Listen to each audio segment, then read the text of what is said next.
নারী কণ্ঠে প্রবাসীর সর্বস্ব লুটে নিল অন্য বোরখা পরা যুবক। মোবাইল ফোনে নারী কণ্ঠে কথা বলে বাহরাইন প্রবাসী যুবকের কাছ থেকে 12 লক্ষ টাকা হাতিয়ে নিয়েছে সংঘবদ্ধ এক প্রতারক চক্র।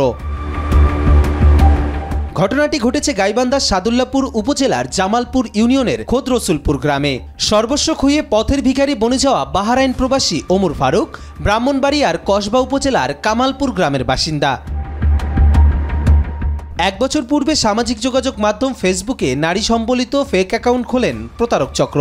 সেই অ্যাকাউন্ট থেকে বন্ধুত্বের অনুরোধ জানানো হয় ওমর ফারুককে। অনুরোধ গ্রহণ করা মাত্রই রাত দিন কথা চলতে থাকে ওমর ফারুকের সাথে। এক পর্যায়ে বন্ধুত্ব থেকে আত্মীয়তার সম্পর্ক গড়ে তোলে প্রতারক চক্র। আত্মীয়তার সম্পর্কের সুযোগে বিভিন্ন সময়ে টাকা ধার নেওয়া শুরু করেন সেই চক্রের সদস্যরা। নির্দিষ্ট সময়ে ফেরত দেওয়ার কথা থাকলেও ফেরত না পাওয়ায় পাওনা টাকা চাইতে শুরু করেন প্রবাসী ওমর ফারুক। টাকা চাইতেই গড়িমসি শুরু করে দেয় প্রতারক চক্র। একসময় ওমর ফারুক বুঝতে পারেন তিনি প্রতারণার শিকার হয়েছেন। বিষয়টি বুঝতে পেরে প্রবাস থেকে দেশে ফিরেই পাওনা টাকা উদ্ধারে গাইবান্ধার সাদুল্লাপুরের জামালপুর ইউনিয়নের স্থানীয় জনপ্রতিনিধির সহযোগিতায় প্রতারক চক্রের মূল হোতা সজীবকে তার বাড়ি থেকে আটক করেন।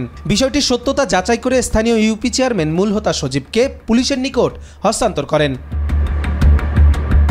সাদুল্লাপুর থানার ওসি জানান, 21 নভেম্বর সকালে প্রতারিত বাহরাইন প্রবাসী যুবক ওমর ফারুক বাদী হয়ে প্রতারণা চক্রে 6 জন সদস্যের নাম উল্লেখ করে একটি প্রতারণার মামলা করেন। মামলার ভিত্তিতেই আটক প্রতারক চক্রের মূল হোতা সজীবকে জেল হাজতে প্রেরণ করা হয়েছে।